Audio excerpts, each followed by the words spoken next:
Audio Jungle. Audio Jungle.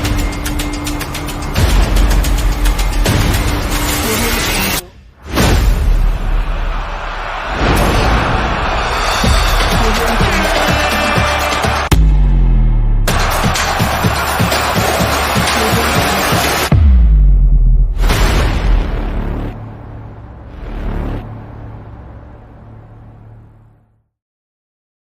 Plaisir de regarder cette équipe jouer.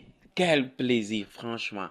Le FC Barcelone qui vient de mettre une manita au Real Betis. Bonsoir à toutes et à tous les amis, bienvenue dans cette nouvelle vidéo sur ma chaîne Lamindoski. Avant de continuer la vidéo les gars, je vous demande encore une fois de vous abonner, activer la cloche de notification, partager les vidéos, liker et surtout commenter les amis. On va faire un petit débrief du match qui opposait le FC Barcelone au Real Betis pour le compte des huitièmes de finale de la Coupe du Roi. Donc le FC Barcelone qui vient de se qualifier pour les quarts de finale de la Coupe du Roi 2024-2025 en infligeant une manita Real Betis. Quel match! Quel match!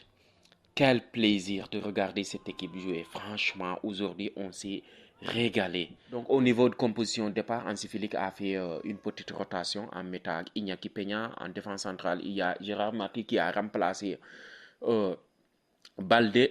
Au milieu terrain aussi, il y a le retour comme titulaire de Frenkie de Jong. Il y a Gavi aussi qui a confirmé franchement. Et Pedri aussi. Donc Casado était au repos. En attaque, il y a Lamine Yamal, Dani Olmo et il y a Rafinha. Donc Lewandowski aussi était au repos. Donc franchement, une composition très intéressante. Il y avait Dani Olmo qui a joué comme faux neuf et qui a fait un match incroyable aussi. Il a fait 2 passes décisives. Et le match a débuté de la belle et des manières. Franchement, on a vu un FC Barcelone incroyable. Un pressing, une manière de jouer. Franchement, on a récupéré beaucoup de ballons en très haut et on a eu un nombre incalculable d'occasions. Franchement, en première mi-temps, on aurait dû gagner 3, 4, voire 5-0. Ça n'aurait choqué personne. Franchement, cette équipe du FC Barcelone, elle fait plaisir, franchement, elle fait plaisir à être regardée. Donc, tous les jours, on fait un bon match. Même Gérard Marty a fait un bon match. Il y a le phénomène, comme toujours, Lamine Yamal. Lamine Yamal, quel joli joueur. Quel magnifique joueur. Techniquement, il est incroyable. Donc, il a marqué son but aujourd'hui. Je me disais, il fallait qu'il marque son but. Il a fait aussi une passe décisive. Je pense que c'est l'homme du match. Et il est à l'origine aussi du but de Rafinha aussi. Parce que c'est lui qui a fait une percée incroyable. Et Gavi aussi a confirmé. Quel match de Gavi. Quel match de Gavi. Le retour de Gavi. Le retour gagnant. Franchement, il confirme après son but contre... est-ce qu'il a marqué contre le Real? Non. Après son penalty obtenu contre le Real et après son but en demi-finale contre le Betis, Gavi a marqué aussi à nouveau en Coupe du Roi. Donc, une semaine incroyable de Gavi aussi. Il y a aussi Pedri aussi qui confirme. Pedri dans l'entrejeu, il est incroyable. Et Jules Koundé, quel match. Quel match de Jules Koundé aussi. Donc, la connexion entre Jules Koundé et Lamine Yamal, c'est comme Messi et Dani Alves. Franchement, aujourd'hui, ils nous ont régalé. Ils nous ont régalé.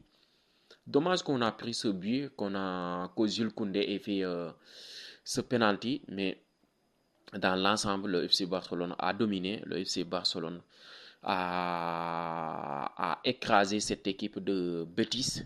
Je ne sais pas si en quart de finale, c'est un tirage ou bien c'est un tableau. Mais je pense que le FC Barcelone est le favori pour gagner cette compétition. Donc, ça reste la Liga. Il va falloir qu'on remonte au classement. Et on est à 6 points de l'Atlético et à 5 points du Real Madrid. Et je suis confiant pour remporter cette Liga. Vu la manière dont on joue et vu franchement notre effectif aussi. Et aujourd'hui aussi, je dis chapeau à Hansi Flick aussi. Chapeau à Hansi Flick qui a fait tourner, qui a concerné tout le monde. Frenkie de Jong a retrouvé le 11 de départ. Il y a aussi Ferran Torres qui a fait une bonne rentrée et lui aussi qui a marqué. Fermin Lopez aussi qui a fait une passe décisive. Donc il concerne tout le monde est concerné. La saison est encore longue. On joue sur les trois tableaux, c'est-à-dire la Liga, la Ligue des Champions et la Copa del Rey aussi. Donc tout le monde aura 2 minutes, tout le monde doit répondre présent. Donc tout le monde est concerné. Il y a aussi Pablo Torre, ça fait très longtemps que je ne l'ai pas vu. Franchement, je suis satisfait de sa rentrée. Il y a aussi Eric Garcia aussi qui a remplacé Araujo. Araujo d'ailleurs, il va rester au FC Barcelone. Franchement, c'est la meilleure des nouvelles. C'est la cerise sur le gâteau. Franchement, c'est la cerise sur le gâteau. Araujo va rester et il va prolonger. Franchement, que de très bonnes nouvelles pour le FC Barcelone. Au moins, on mérite d'être heureux quand même. Actuellement, on nage dans le bonheur. Tous les supporters du Barça nagent dans le bonheur. Il y a aussi Pau Victor qui a fait sa rentrée aujourd'hui aussi. Donc, il a eu quelques occasions, mais il n'a pas été chanceux. Mais il devrait marquer. Il a eu quelques occasions. Donc, tout le monde a répondu présent quand même. Tout le monde a répondu présent. Donc, c'est à bon augure. Donc, on va se préparer pour le match du week-end en Liga. Et les gars, cette vidéo touche à sa fin. Si elle vous a plu, n'hésitez pas à vous abonner, activer la cloche de notification encore une fois et partager les vidéos. Donc on se donne rendez-vous dans les prochains jours pour une nouvelle vidéo.